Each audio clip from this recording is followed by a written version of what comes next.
Thank you. And furthermore, I suspect that you are familiar with the various online conference platforms by now, but if you experience any issues, please let us know.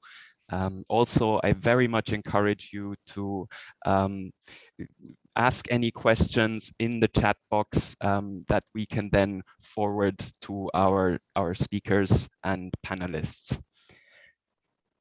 We will be using a website called Slido to conduct audience polls.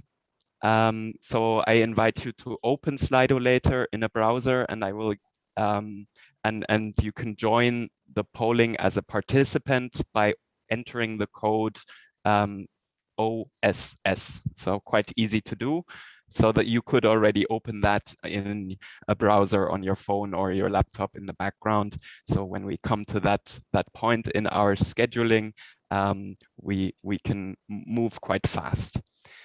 Right, so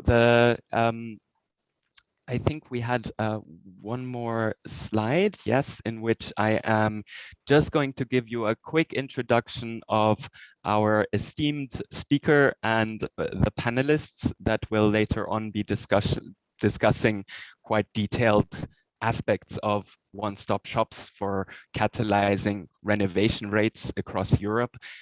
Firstly, we are joined by Dimitris Athanasiou, who is an energy efficiency policy officer at the Directorate General for Energy of the European Commission.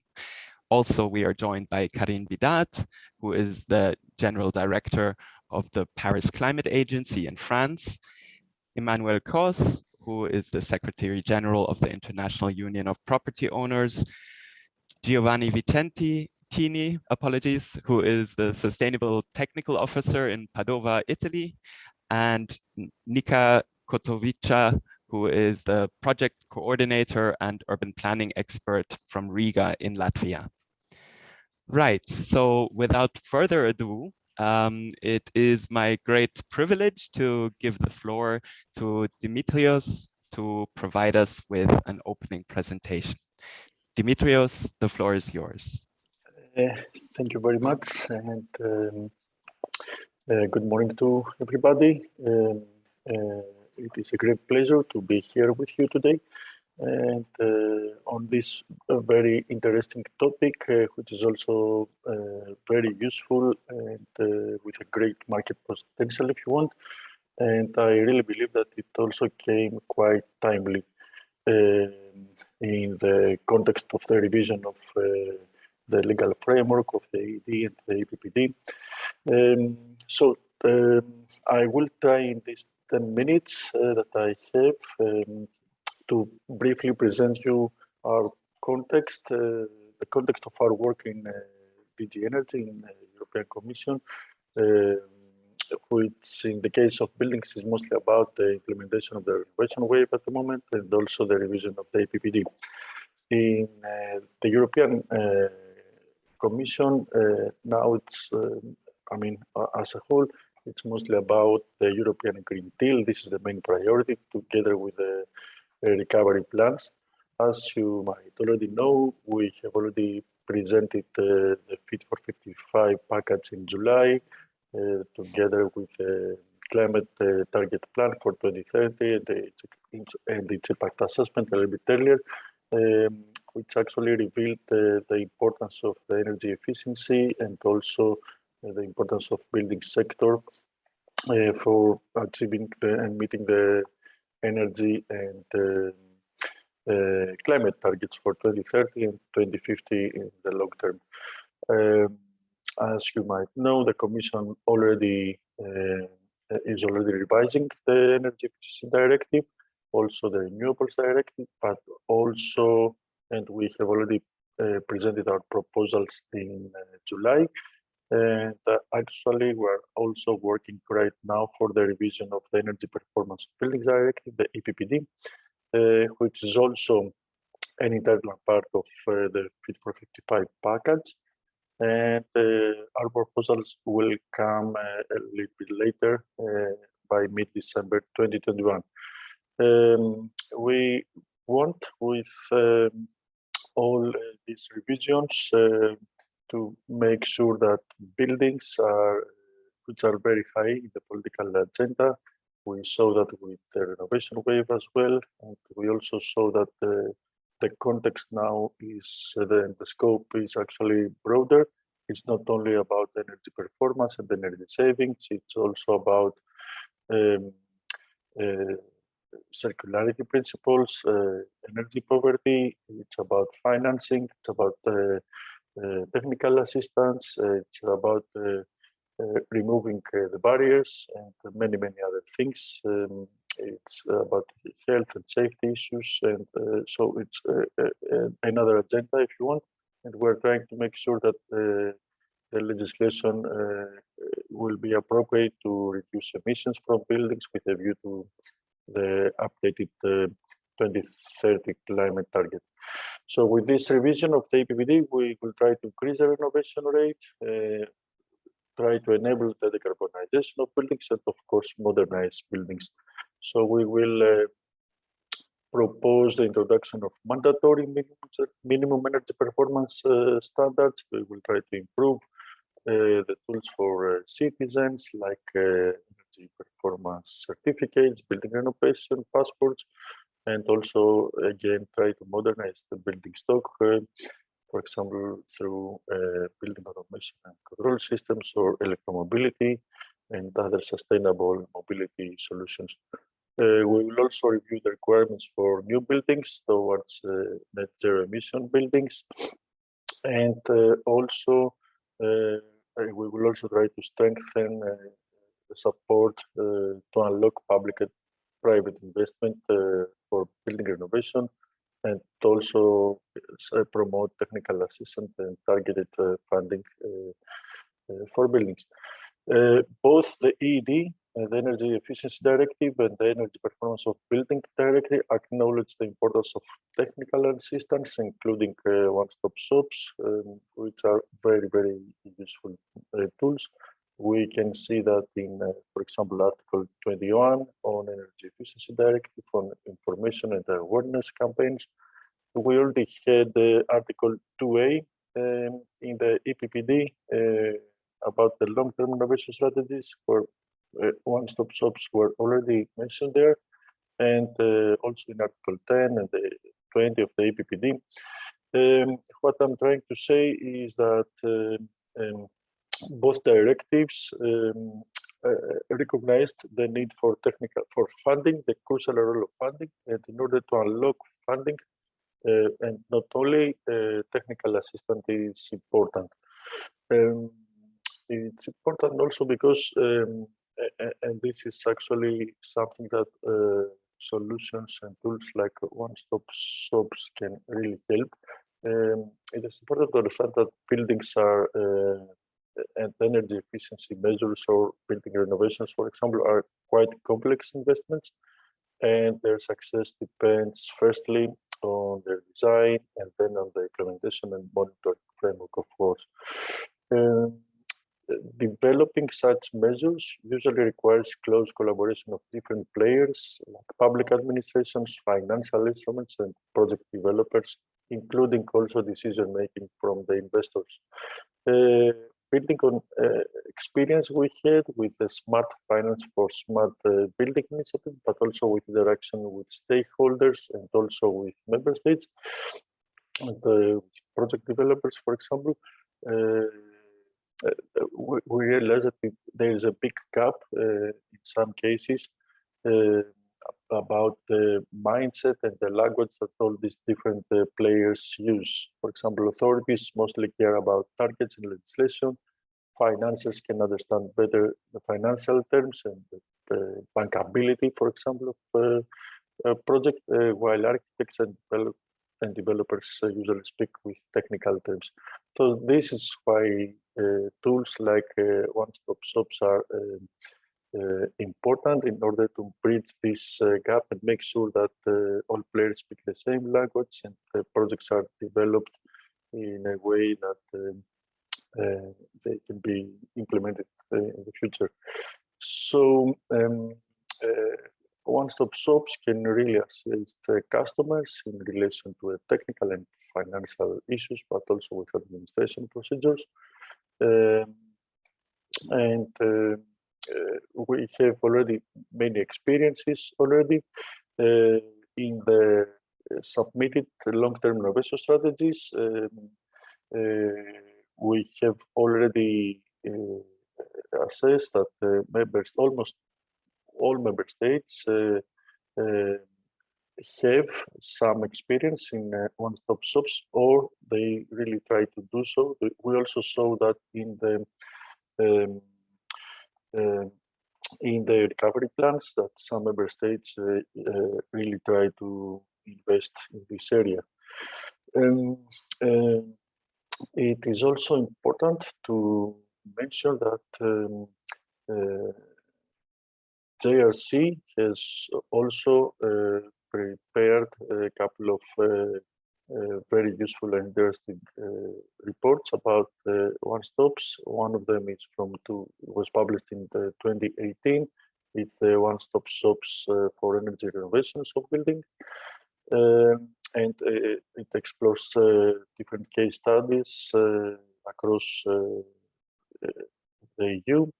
And this is, we have to admit that this is a new business model and a new working model in the EU, and therefore it was important for us to explore different case studies and present good practices. In 2021, JRC prepared another report, updated, and actually it was based on different specific cases. It explored 63 cases, and which revealed that the European market of one-stop shops is actually quite, it has a great potential, with something like 100,000 projects per year. According to this report, around 2/3 of the EU member states have at least one-stop shop operating in the renovation market.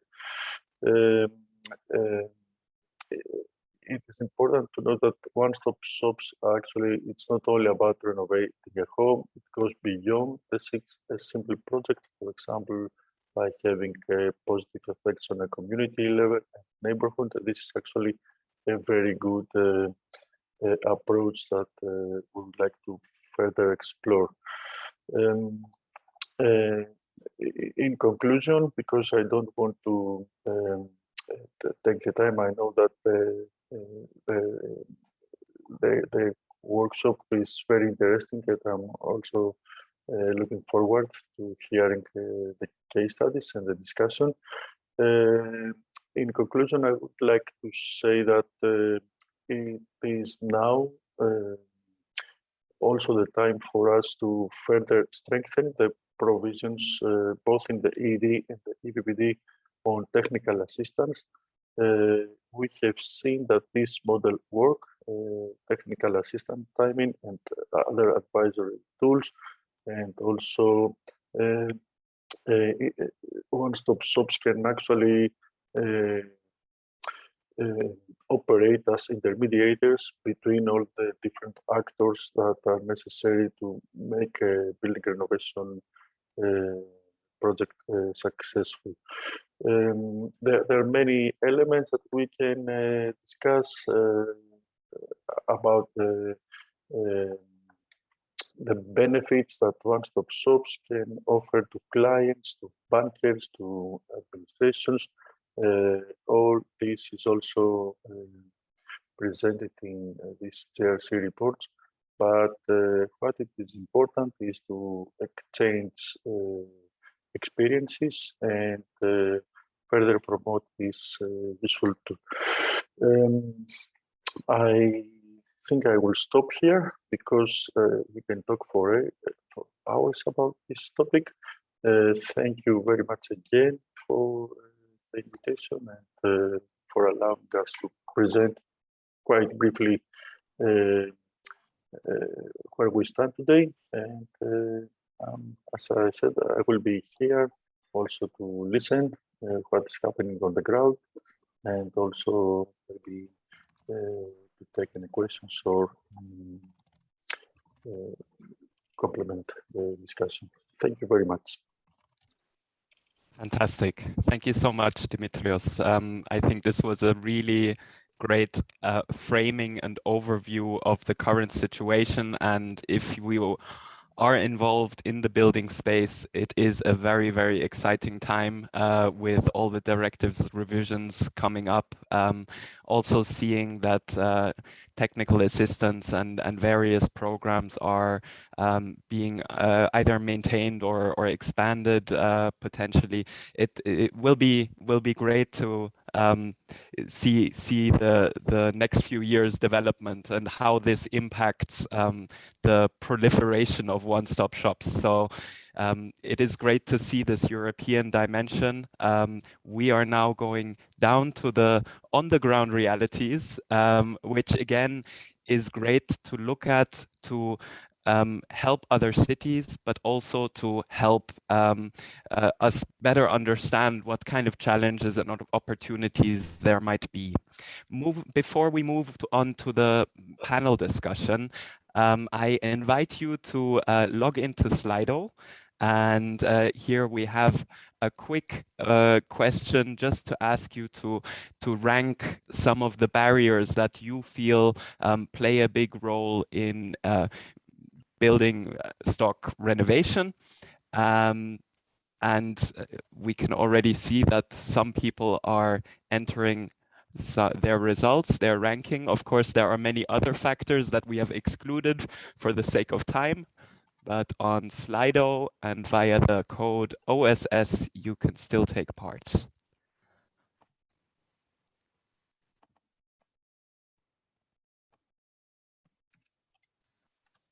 I will give it half a minute more.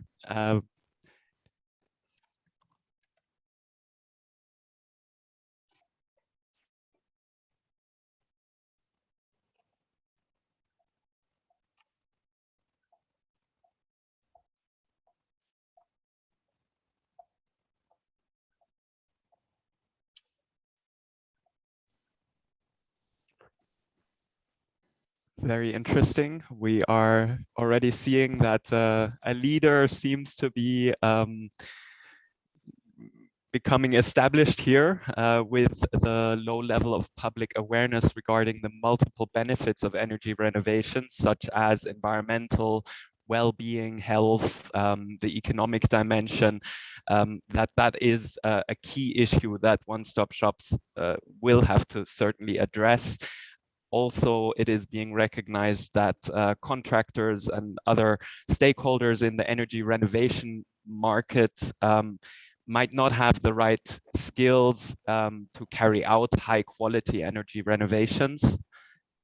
And at the moment, we see at the back that private finance solutions to mitigate high upfront costs are not recognized so much as being the key thing holding back energy renovations, so that they might be sufficiently attractive.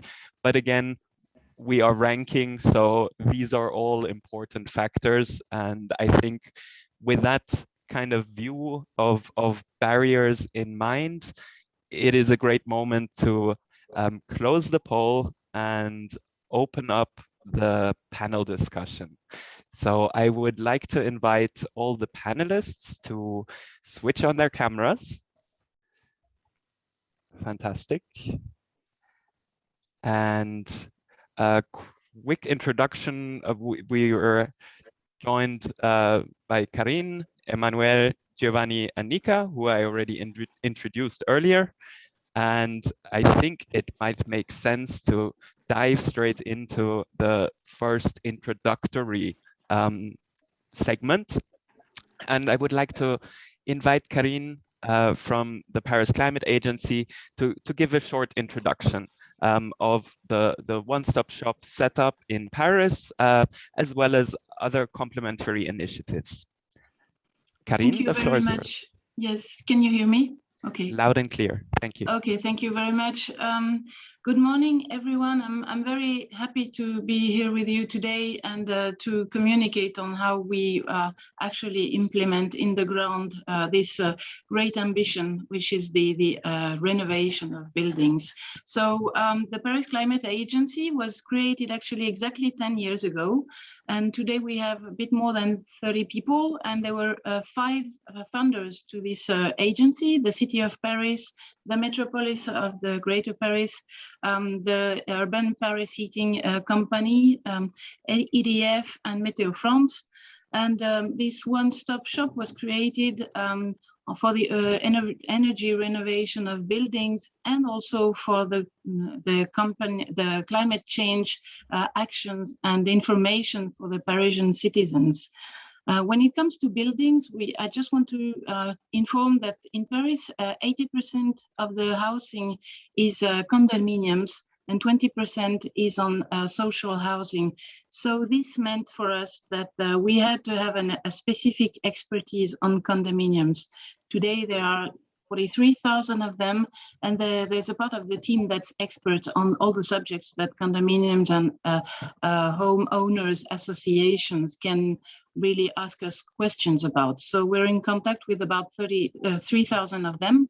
And we have a very close cooperation with the City of Paris, of course, and among others with on programs like Eco Renovate Paris. And also we are a part of this network of fair consulting agents throughout France. So today the agency has about 300 affiliated companies. We have 90 public and private partners.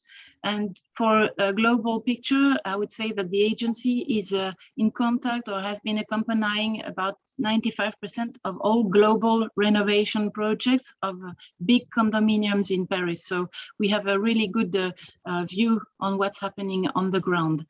And we have designed a specific platform that I will mention more in detail later on, which is called Coach CoPro. And this platform has various interests, I would say, and I'll be happy to share some experience around that. We not only work on energy subjects, but I would say that overall the expertise that we have on buildings is deploying to other subjects like vegetalization, because there is a great contribution to be expected, I think, from the private housing to the vegetalization of the city overall. We work more and more on the question of transformation of basements, on data, also management, and developing a lot of activities around other subjects like on adaptation to climate change, also to waste reduction and waste management, also specifically on plastic subjects, how to come out of plastic use by 2024. And we lead experimentations, we develop platforms around the solutions for the climate change and for the city, and especially environments. And we work a lot on mobilities as well. So I will maybe not mention this too much today, but I would be happy to discuss with you more in private if you want. And so the plans for the future, we are deploying this new program called SAR for the renovation of buildings. That's the national program.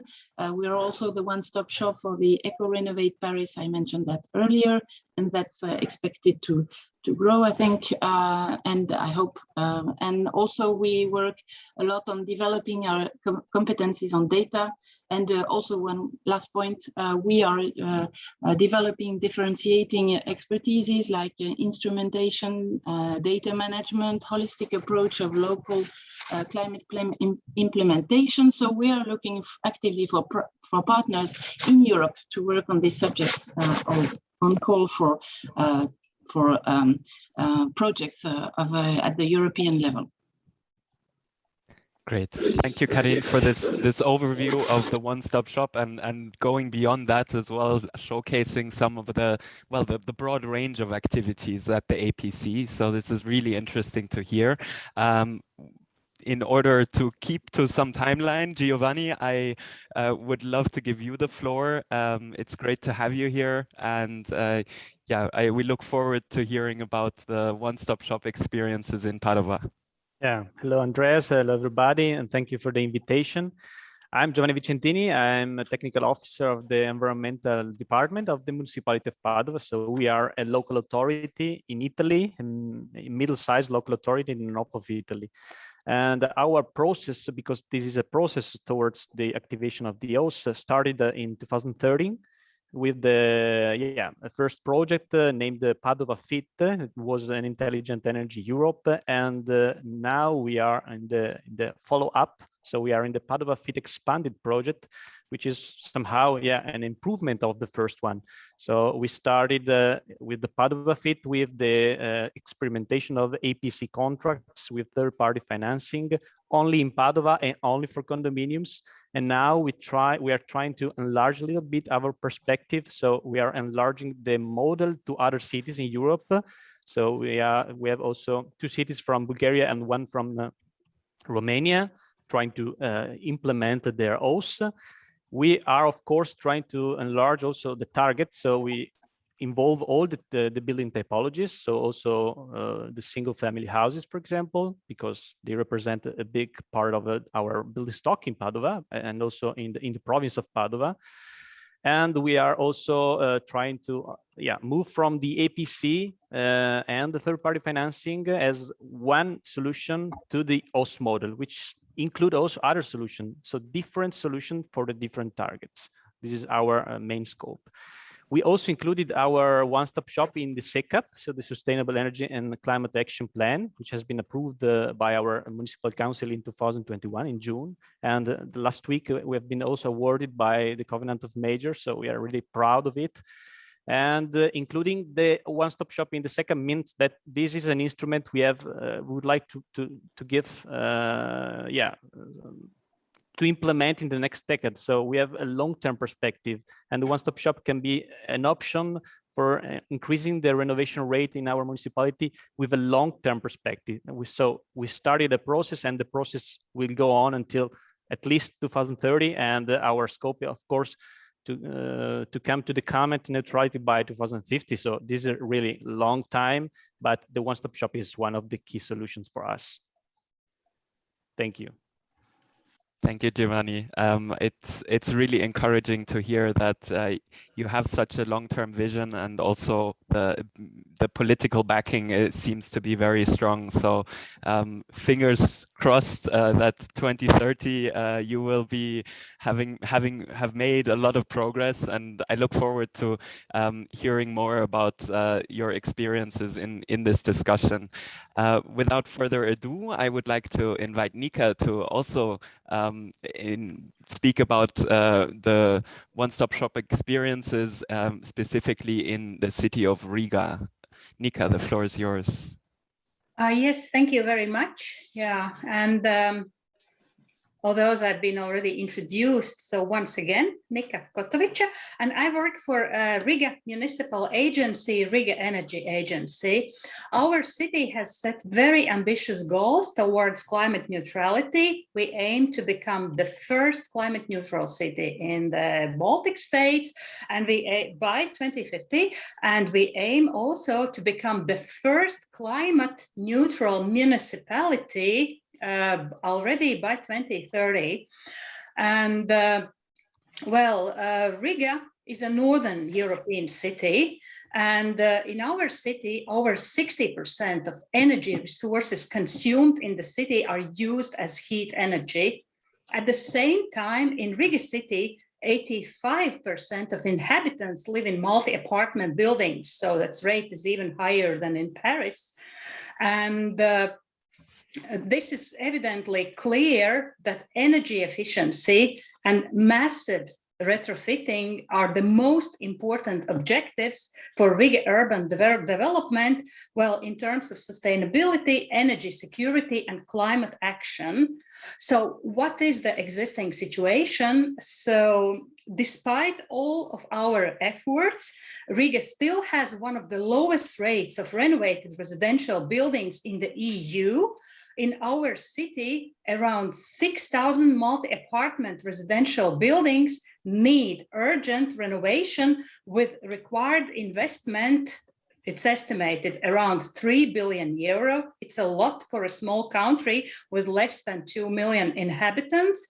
And as I said, our city government is very ambitious, and our target is to renovate 2,000 buildings already by 2030. So how that would be possible? We have some experience with one-stop shops. We have established the first one in our city already 4 years ago in 2017. So this was municipal one-stop shop. Well, it is still working. I will come to this a bit later. So basically, the one-stop shop provides information of all possible renovation programs in the country.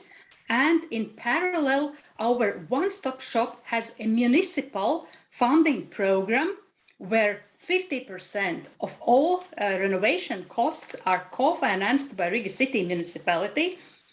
80% of energy audit costs are co-financed by Riga City Municipality, and it is still a one-stop shop service because it provides project management, consulting, preparation of technical documentation, so all possible assistance. Well, with such an excellent program in Riga, we still managed to renovate just 154 multi-apartment buildings over the last 3 years. It's not a very bad result, but that's definitely not satisfactory because I just mentioned our aim that in 10 years we need to renovate about 2,000 buildings. So in Riga, we are currently reviewing the concept, and we have launched the development of new support program called Riga Energy Efficiency Fund. And the idea is that we develop the performance-based business model for the fund. Also, another task is to educate local residents, homeowners, people who offer ESCO financing, so different private companies and other stakeholders, encouraging them to take an active role in the renovation wave. One important aspect that I still want to mention in this introduction, as I said, that for the last 3 years, renovation in Riga was mainly co-financed by the municipality. And we have some reasons for that, because before the energy prices were too low to have the ESCO model successful. With our energy prices, the average payback was about 30 years, which was not appealing perspective for the local residents. Now, when we see what is happening in Europe with energy prices, we see much more potential to ESCO as a business model for a renovation of our building stock. So thank you very much, and let's continue this discussion during the questions and answers session.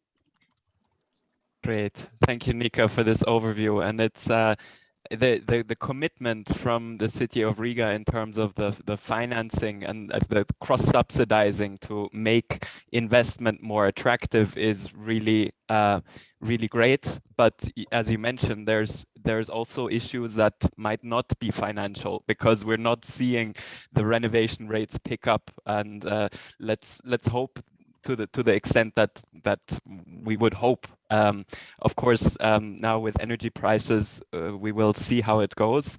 But thank you for this, and looking forward to delving even deeper in the next few discussion rounds. So thank you, Nika. And with that, I move to Emmanuel from the International Union of Property Owners. And Emmanuel, you have practical experience and had a lot of discussions with stakeholders, including local authorities. Can you identify features that are really like the ingredients that make up a successful one-stop shop? Thank you, Andreas. Thank you, everyone. It was super interesting. I knew some of the models, not all of them. I'm really looking forward to know a bit more about the Riga one. Indeed, we had lots of discussion because we really believe that one-stop shop is a real useful tool to promote renovation. And this is something we are strongly supporting in our association for several years. So we decided to really start diving into one-stop shop a couple of years ago, together with the European Builders Confederation, so the SMEs of the construction. So it was quite an interesting combination because we were the demand side together with part of the supply side. And we had all these discussions with our members, with end users. At UIPI, we represent homeowners, so individuals. We represent also condominiums owners, so owners in multi-apartment buildings, and so also condominium associations, but also private landlords. So we could, with this discussion with them, with SMEs, and with local authority, developed what we could call some kind of perfect model of one-stop shop, even if there are many different models, like explaining already by the other speakers. What we see is there is kind of a need for the all-inclusive and coordinating type of one-stop shop, meaning a one-stop shop that can support the consumer for his entire renovation journey. So really starting at the very proactive engagement at the beginning, getting them interesting, raising awareness, then follow up with advice and real audits. Some of the one-stop shop do provide audits. So that's also very useful because it helps them to do a proper renovation plan together with the owners, and also a financial plan. And this financial plan, financing is the key elements, as many of the speakers say. So the financial plan, in our view, also include proposing financing solutions. So it can be helping the owners to access public funding, helping them to fill an application. It can be helping them to access retail bank type of loan, or eventually provide pre-financing. That's very useful for poor household. The pre-financing is a key element. And sometimes also having autonomous financing solution within the one-stop shop. So the financing aspect, this first step, I would say this information plus financing step is a step of a one-stop shop. But what we think is a one-stop shop should also, when requested by the owners, and I will come back to that a bit later, when requesting by the owner, go a step further by providing a kind of coordination of a renovation work, and even guarantee the result and organize the reception of the work. So being the contractor on behalf of the owners. This is useful because it can help the owners who are a bit lost. It can be useful in multi-apartment buildings when you have to deal with co-owners association. And it can also help to overcome the risk aversion and the lack of trust. And in the end, you can even add an additional step, which is monitoring and post-renovation support, helping them to change behavior, etc. I say this is an all-encompassing type of one-stop shop. But this being said, not every owner is willing to go for the full package. Therefore, if you provide this comprehensive type of services, you need to allow for flexibility. You need to allow flexibility for the owner to choose their most trusted professional. And you also need to propose modular solutions for different type of owners. So the one who need the full package and the one who just need a step of one-stop shop. And I think this is what would make a successful one-stop shop. On top of that, and this has been said by many of the speakers, so you need to differentiate between the different segments of the building stock. Dealing with co-owners is not the same thing as dealing with a single family detached house type of owners. Dealing with energy poor is not the same as dealing with middle class families. And also dealing with non-residential and residential sectors, it's quite different. If you deal with landlords as well, you might need different financing plan, etc. So you need to be able to either specialize in one-stop shop in one or two segments, or within your one-stop shop having the capacity to address different segments. And this is really key. And as we see, many of these one-stop shop discussed today are really focusing on condominium because they are based in big cities, and in big city in general, you have more multi-apartment buildings, but there are also other models who focus on single family house. So that's something that's very important when we look at one-stop shop, being able to focus on different segments. Another thing that is key when we talked about one-stop shop is the free type of advice. We know that it's very resource intensive, and we'll talk about this later. But one of the key elements for having the owners on board is to be able to provide a certain amount of the service for free or at reduced cost, or this to be subsidized. For example, some one-stop shop do subsidize the audit they provide before the renovation, and this is already quite successful in getting owners on board. So that's also a very important element when it comes to one-stop shop. Another very important step, and here I speak on my behalf, but also the behalf of European Builder Confederation, is that we see you need to involve the relevant stakeholder locally, because they can help you to understand the need, but also they can help you to promote your one-stop shop and to gain trust. So if you involve them in the setting and the management of a one-stop shop, I think it can be added value for all the parties locally. So that's a very crucial step as well in a one-stop shop. And of course, finally, we also see from our experience that physical one-stop shop are more successful. They're much more resource intensive, but they are more successful because they give a direct contact.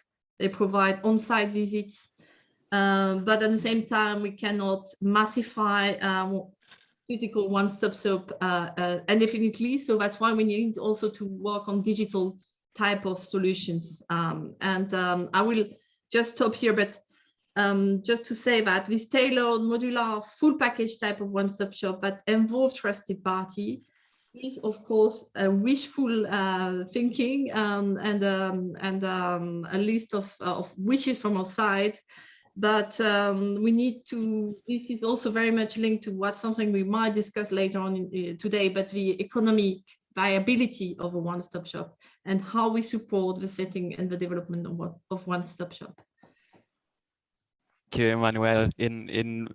I will not summarize in total because it was such a wealth of information, and we are now tight on time, but it's really interesting to see the breadth of services that can and should be offered by one-stop shops in connection with the importance of target audiences, stakeholder-specific messaging, and understanding motivations.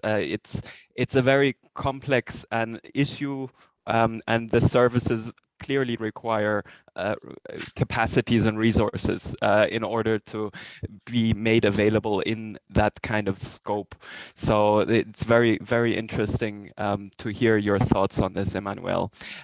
Moving on to legal and organizational considerations. I'm very curious to hear from Giovanni whether you experienced any issues that associated with the legal framework conditions, whether they be national level or regional level in Padova, and how you formalized relationships with certain private sector companies without really getting into trouble with anti-competitive behavior. This would be very interesting for myself, but I think for many people have these kind of questions when setting up a one-stop shop. Yeah, so regarding the first question, so the legal framework. So probably you know, in Italy since last year, we had this new initiative from the government, the super bonus 100%. It's quite popular, probably also in Europe now. It was, an opportunity made available by the government to increase the refurbishment rate for the entire territory in Italy. And this is an opportunity really impressive because they provide the owner of the building up to the 110% of the cost occurred for the refurbishment. So really a big issue. And when we decided to set up the OS, we were in the previous phase. So we were different ideas at the beginning because the market was at that time sleepy, and sometimes in some cases we needed to move the market. And with this new initiative, this new mechanism, everything has changed in Italy, and also particularly for what concerned the refurbishment market. So now we are trying to link our idea also with the Superbonus initiative, but we have also to take into consideration that this initiative will stop in 2 years. And then so we have to think also what is coming after. So now the citizen is really interested in the topic. Many citizens, many building owners are working on this. We have really an increased number of buildings refurbished in these in these 2 years. But what is coming after the Superbonus? We have to create something to maintain the interest in the topic also in the future. So to maintain the refurbishment rate also in the future. So this is our main task and our goal for the future. For what concerns the relationship with the companies, so of course we are a local authority, so we have some limits in doing this, and this is why in this moment we act as facilitators only, but we are moving forward to create a public-private partnership with some actors of our territory, and to provide more coordination model. So we are working on for providing a list of companies, skilled companies, for providing, for example, minimum requirements in the contracts signed between the company and the citizen, etc. And what is important to highlight is that we have always to maintain the final goal. So the goal for a local authority is have an high grade of refurbishment, but also to think about the families in energy poverty, because probably this is a part of the population and of the building stock, which is not really taking into consideration by the market. So we have to have the clear goals in the long-term perspective, and we have to be really flexible in our OS structure. So we are trying to create a public-private partnership, but really flexible, with partners that can join us and other partners that can go outside the partnership. Because everything is changing a lot. As I mentioned before, the Superbonus in the future, something else could happen in Italy and also at the local level. So what we are trying to do is that, and we are also trying to work with not directly with the companies in this phase, but with the representatives of the companies. For example, the building association, the building owners association, and trying to create somehow some relationship with them, and to give visibility to the, for example, the companies already certified by them. So we have also using an indirect approach to overcome the limits of a local authority, the public local authority. So this is more or less how we are moving. So have clear goals, but with a flexible structure. Fantastic. Thank you for the clarifications. I think the establishment of lists of contractors or some kind of database in the background to help guide homeowners in the right direction to find a certified and qualified company or micro enterprise is very important, but also very difficult to do. So it makes sense to bring on board these associations, I'm sure. So thank you, Giovanni. Karin, perhaps staying on the topic of this kind of public and private involvement in one-stop shops. The one-stop shops can be set up to be purely public, but can also be a public-private partnership or run as a fully private business. Where do you see what might be the main factors influencing your choice to set up a publicly managed one-stop shop in Paris? And do you feel that a purely private one would be something that is feasible in Paris? We see other examples, but not many, of privately run ones. So happy to hear your thoughts. Thank you. Well, first thing I want to say is that I agree on what was being said before, that the one-stop shops have to be really strongly connected to the territory And that's very, very important. And that's the reason why we are working so closely with the city of Paris, for instance. And now the connection to the territory is, for instance, something that we try to, I would say, grow even, or to reinforce in the organization that we have. For instance, we have decided to territorialize the team, which means that we go deeper into the detail, that each quarter or arrondissement in Paris has an interface in the team. So that means we want to develop more and more connections with the local services of the city, and that's bringing a lot of projects for us. So we do see the purpose and the relevance of having very local representations. And I would say also that besides that, we are being one-stop shops also for public programs that are either proposed by the national level, by the government, or also by the city level, like Renovate Paris. And so that's very, very important to engage owners associations, homeowners associations into these programs, and they do bring impact on the territory. Also, the agency is definitely like a platform or a hub to professionals of the renovation. And I would like to really emphasize the fact that we have a big stake to work very closely to these private companies, because first we need to help them improve, or I would say develop the skills that are needed to actually implement the renovation ambitions. And that's a very a pain point, because we need to really massify renovation, and also the private companies have to find and recruit and train those people that will actually make it happen. It's a big market, this renovation. For instance, if we consider the big sums, we estimate that it's going to be, it would be like a market of 40 billion euros to renovate all the housings and buildings in the greater Paris. And so it's a huge market for the companies, and we have a big interest to work closely with them, so that this becomes, I would say, value for the territory, because it's mostly done by small companies from the Paris area, and a lot of them are really willing to or proposing jobs that are not going to be relocated. So it's important, because it does not only create economic value, it creates jobs. And so that's important for us to work with them. And in average, for instance, each euro that was invested by the city on the renovation of Paris generates at least 10 euros of investment by the citizens in the improvement of their housing. So it does create a market and jobs.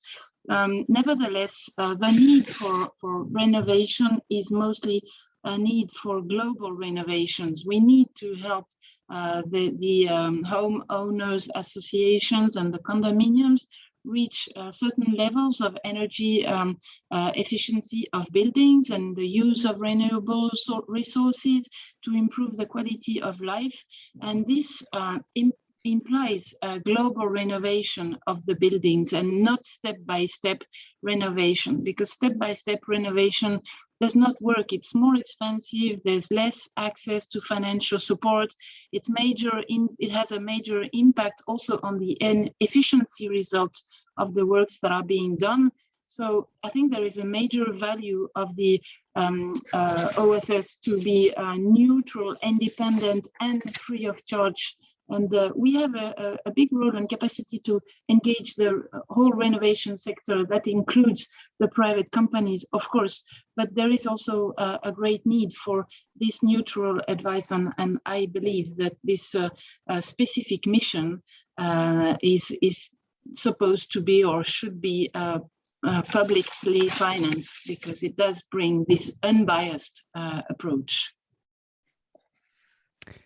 Thank you very much for this explanation of your choices, which are of course backed up with a lot of robust numbers as well, which highlight the amount of resources being deployed and the benefits economically speaking, also the importance to connect to the private sector while still having public sector control, being a neutral actor in the space and a trusted actor.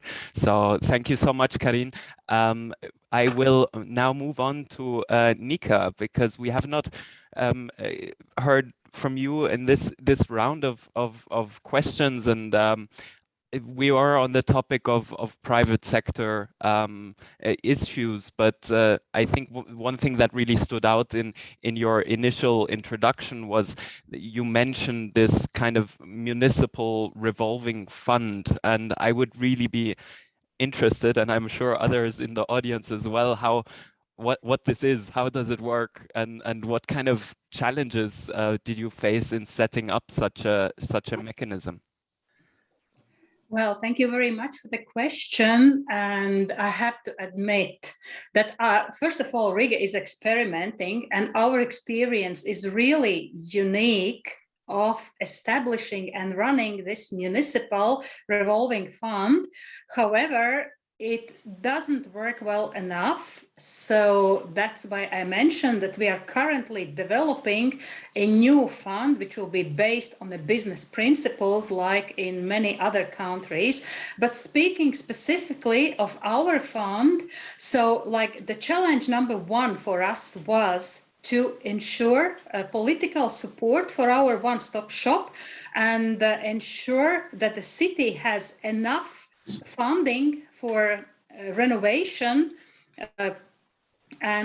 So in practical terms, it meant that every half a year we had to go back to politicians telling that such a number of buildings applied for this renovation, and in order to co-finance 50%, and that was stated by the municipal law that the city shall co-finance it, that we need more money. But here the strong point for us was that the Riga city is deeply engaged in the European Covenant of Mayors initiative, and that was a very good starting point to convince our politicians. So basically, we always managed to secure municipal funding for the one-stop shop.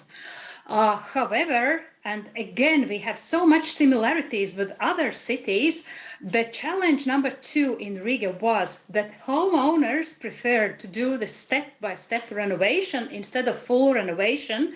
And the previous speaker just mentioned all the disadvantages of this step-by-step renovation, so I'm not going to repeat it. So the situation is that those homeowners are not capable to co-finance for another 50% the full-scale renovation because their energy bill still goes up quite a lot. So they prefer that step-by-step approach, and we as a city tried to adopt different measures to convince them that full deep renovation is a better way to deal with the issue.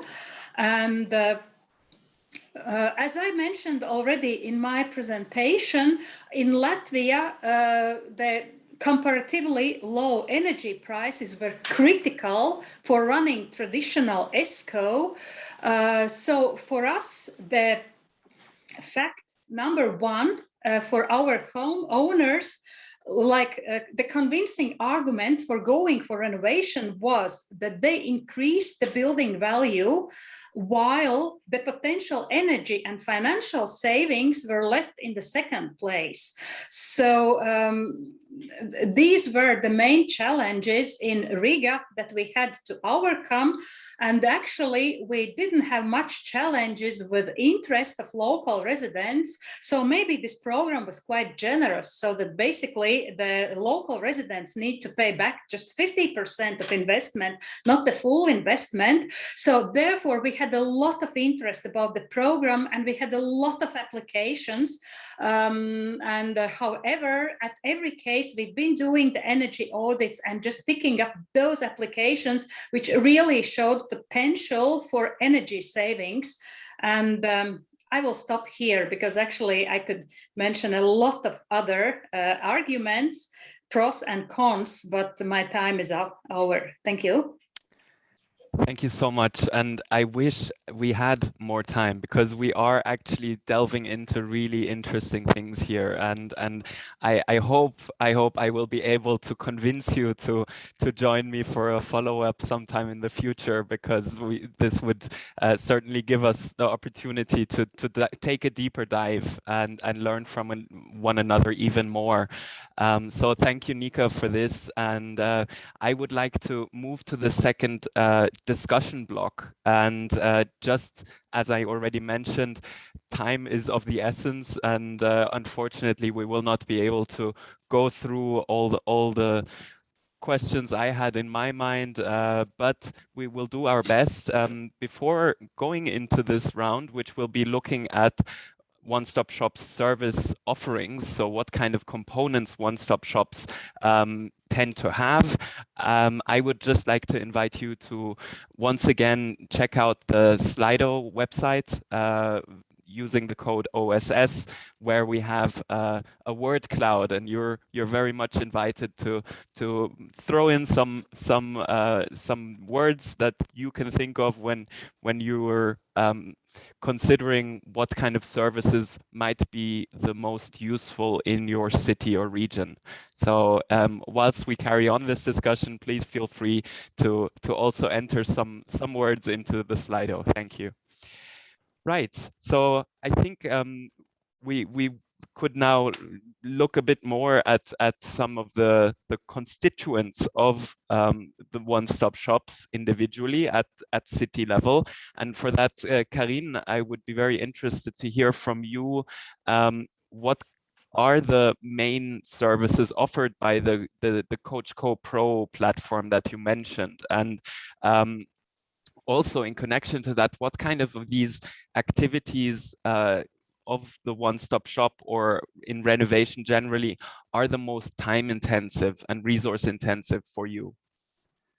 Well, like I said earlier, in Paris, the residential buildings is 80% condominium. So there is a specific governance around these condominiums, and we usually say that's the smallest local democracy.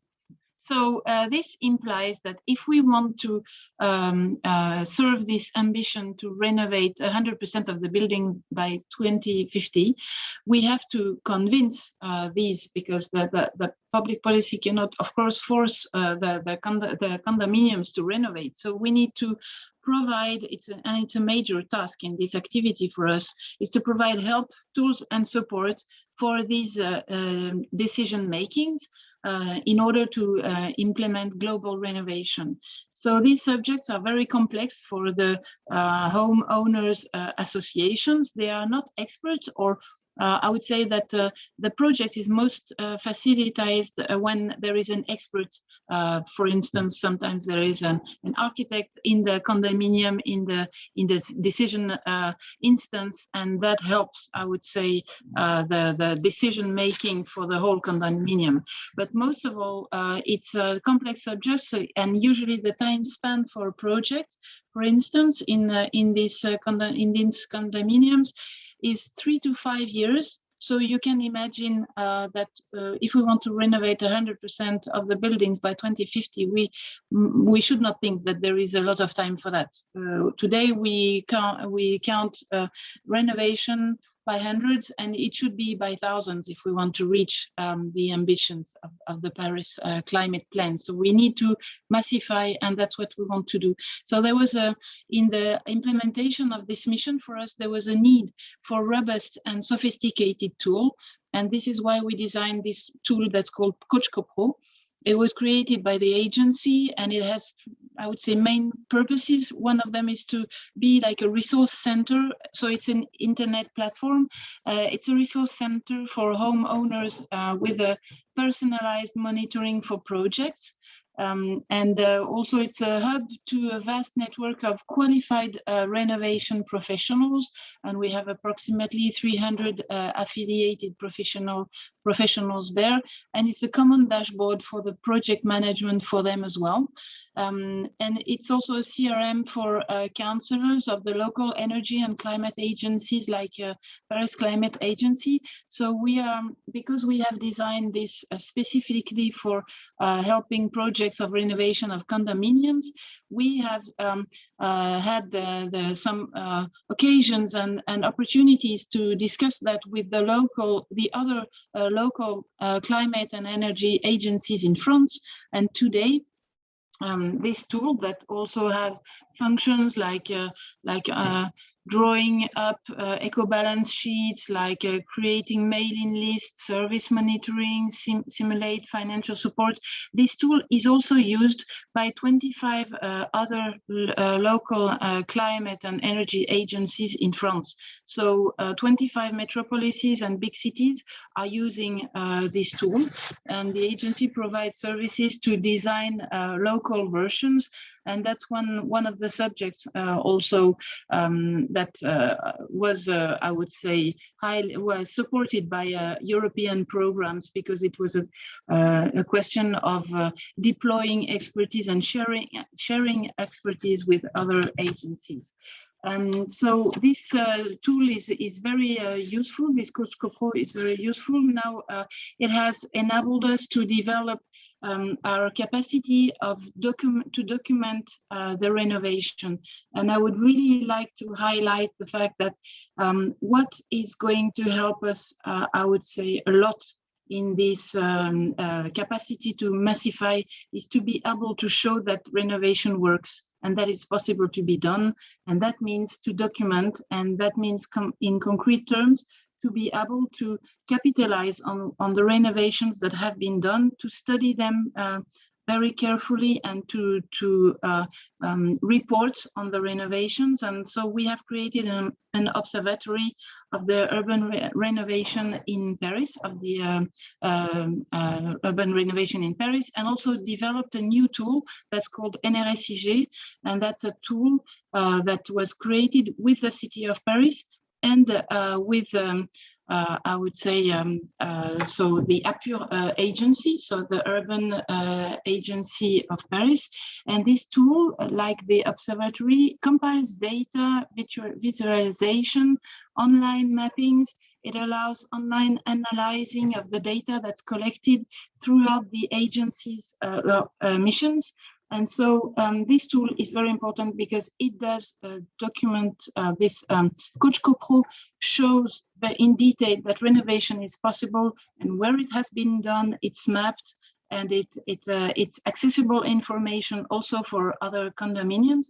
And also this NRSIG is a great tool to identify opportunities and to make targets. It's a targeting tool, and I think that's very important, because we do not have the resources to be present everywhere where it's needed. So we need to be more focused on where it's relevant to act. Also, I want to mention that we have developed another tool, another expertise around instrumentation of renovation. And so we have led an experiment of 2 years on 8 condominiums and 64 housings. And we have been measuring on 614 points the impact of renovation before and after. And that, I think that's very important also in the capacity that the OSS agencies should have, I think, to level, I would say, levy the renovation on the territories. Thank you, Karine. You touched on some really exciting things, the tools you have at your disposal and the fact that you are sharing them with others. There is no need to reinvent the wheels at times, and there are platforms and certain digital solutions that could be easily replicated, and that is a really good message amongst all the other messages you brought forth now. Also, I think the monitoring aspect is really hitting a nerve in terms of understanding what the impacts are of renovation activity in concrete numbers in terms of performance improvements.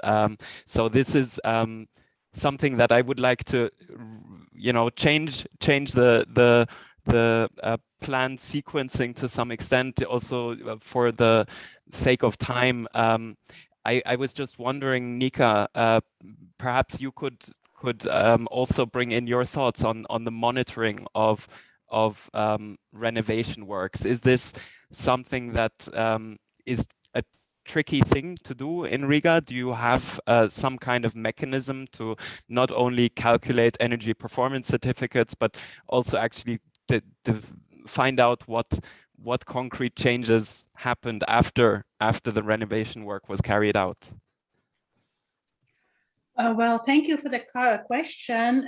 You have touched a very big issue, which is very difficult to answer in one sentence. And definitely, we have a different monitoring tools. And again, remember that Riga is the northern European country, and those buildings which were not energy efficient, they had a certain limit up to which you can heat the building. You couldn't get a higher temperature. So after the renovation, so expected energy savings were 50%, but actual were just 25%, because people chose to live in more comfort. And this is also understandable, something that we had to take to bear in mind and go for even deeper renovation technologies, do better.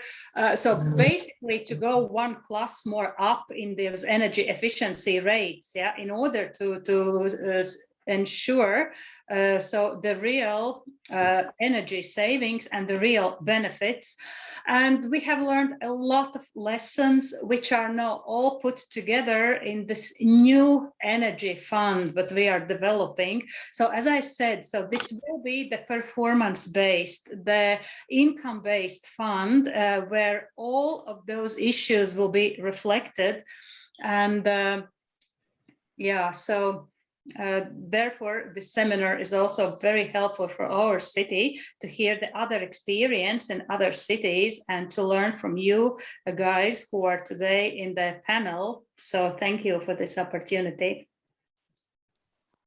Thank you, Nika. And it could actually be a topic on its own for an entire session to delve into this. So we're just opening and scratching the surface in that respect. But I think it just shows the dialogue is super important. And I apologize that I'm not able to quiz every individual speaker or panelist today due to the shortness of time, but I think it was important to allow everyone to also freely speak and bring in that wealth of detail that we really benefited from today.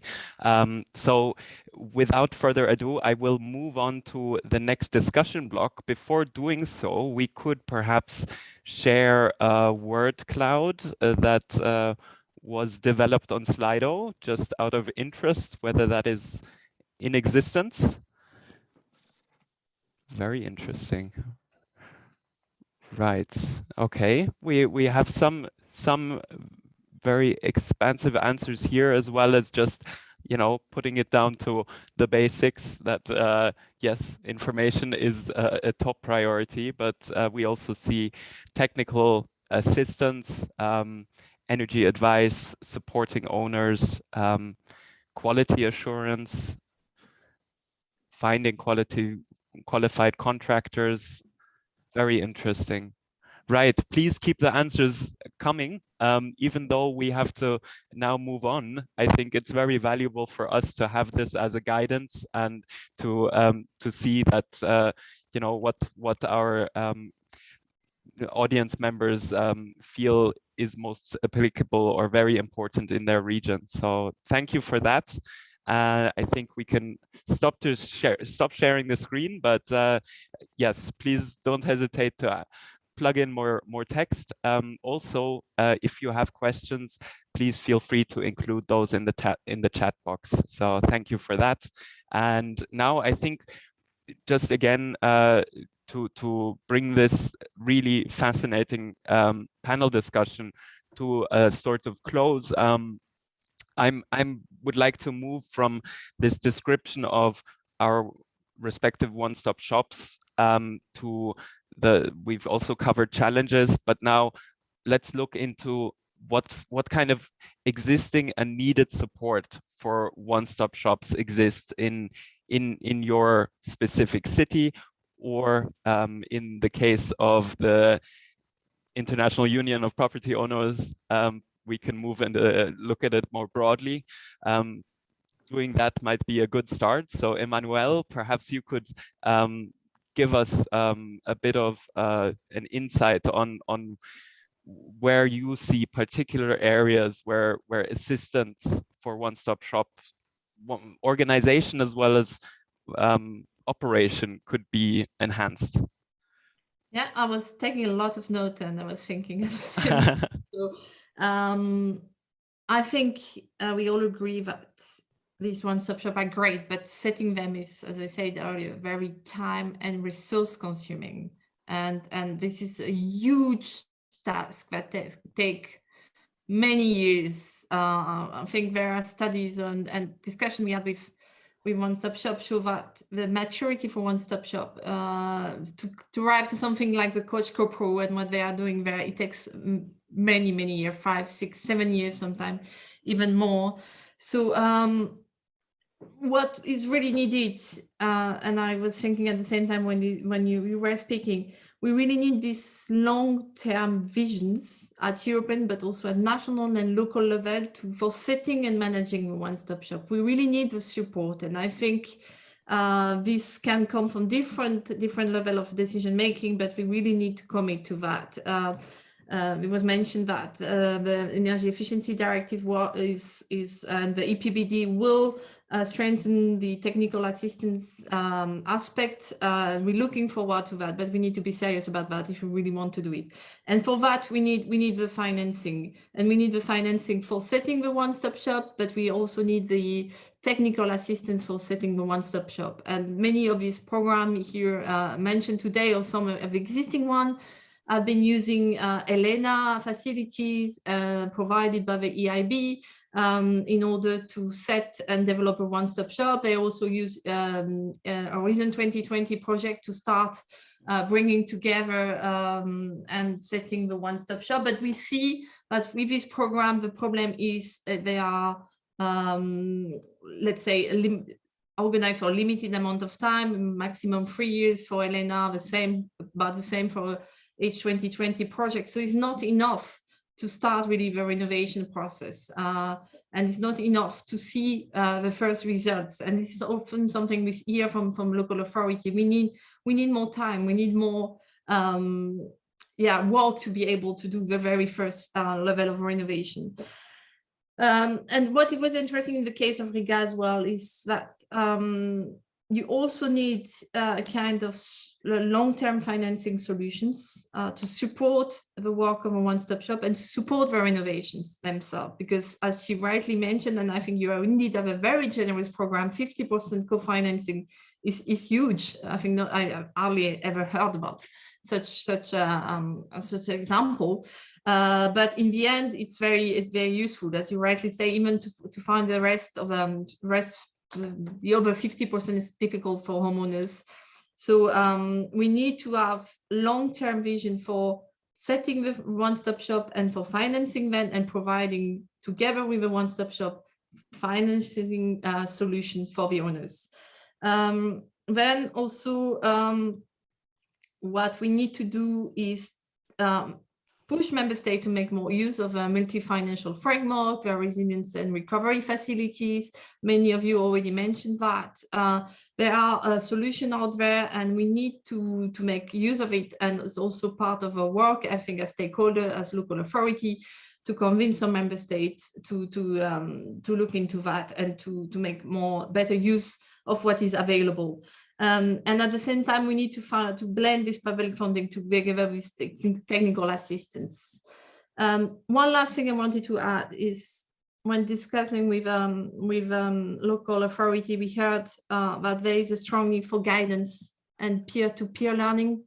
And again, here the Paris example is a good one. You need to have a kind of mentoring type of program in place that helps the one who have gone through the development of a one-stop shop, the one who really run one-stop shop, to be able to help others to advise others, local authority or other one-stop shop potential providers, in order to facilitate, I think, the journey for them. And this is something we might want to set up as well at EU level.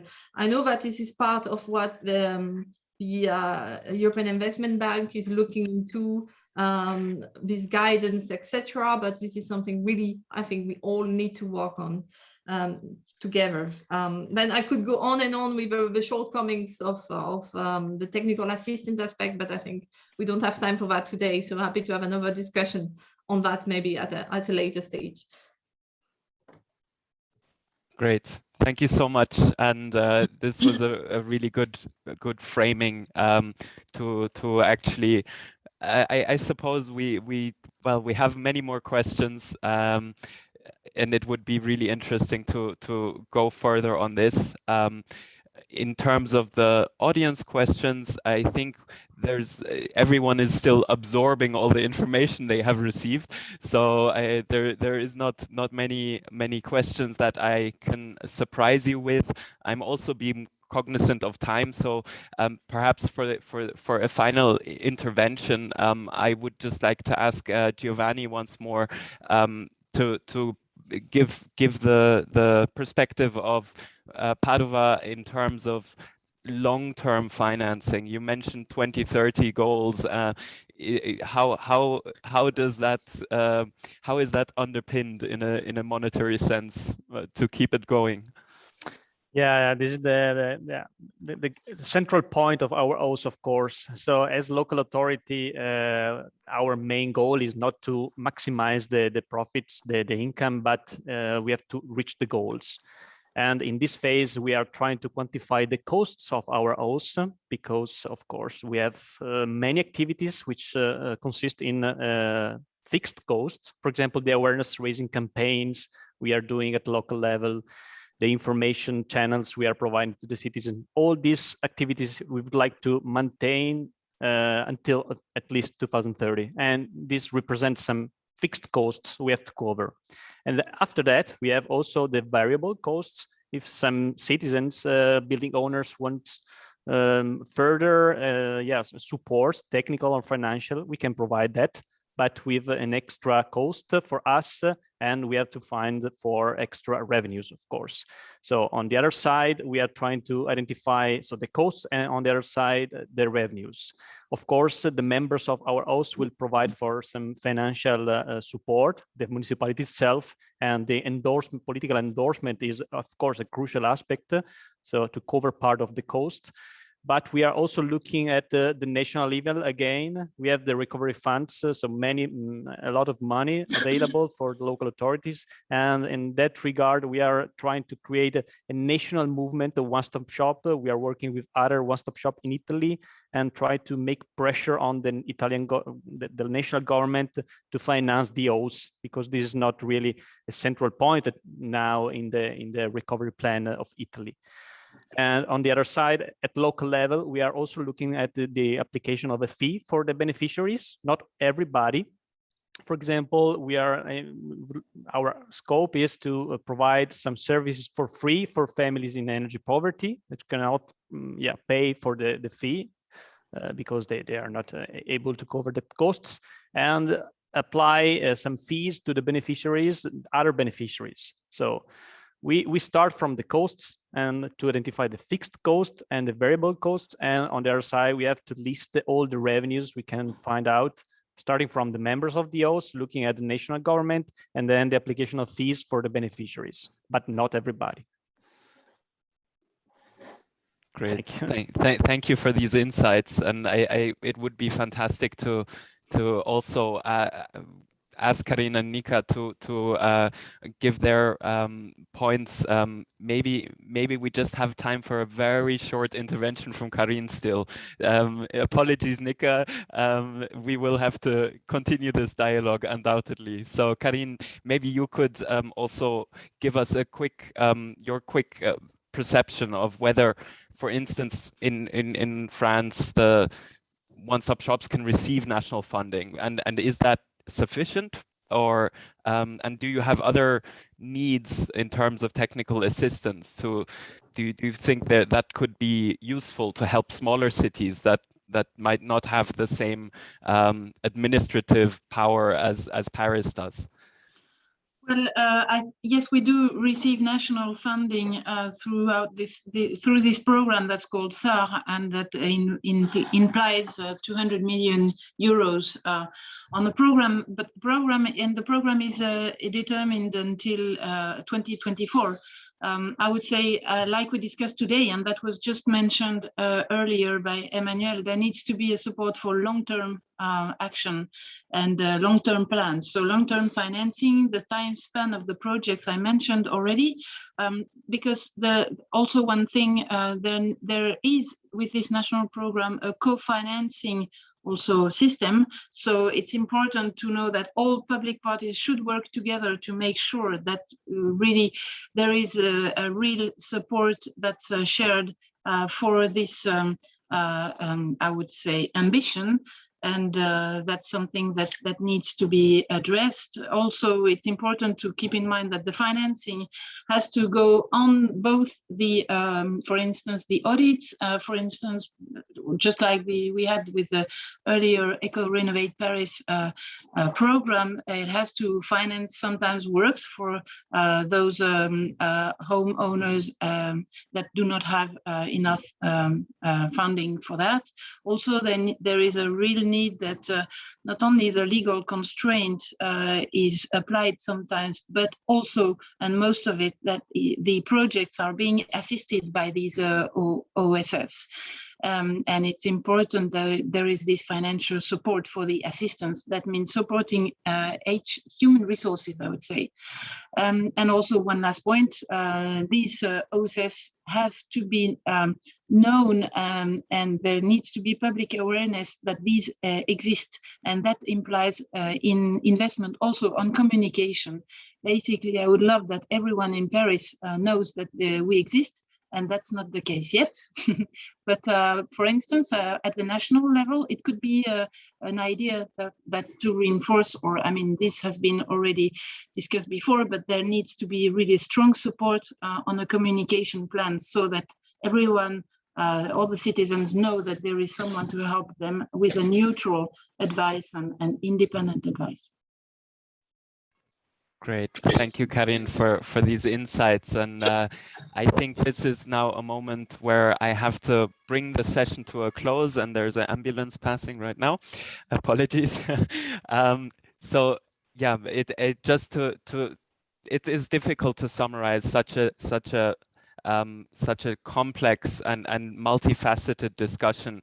But I really thank you all for this very inspiring session, and I believe that it will be very valuable for other Covenant of Mayors signatories who are just about to start the journey of establishing a one-stop shop, to really know, get some insights from real examples. So we know that there are certain similarities, there are common challenges, shared features exist.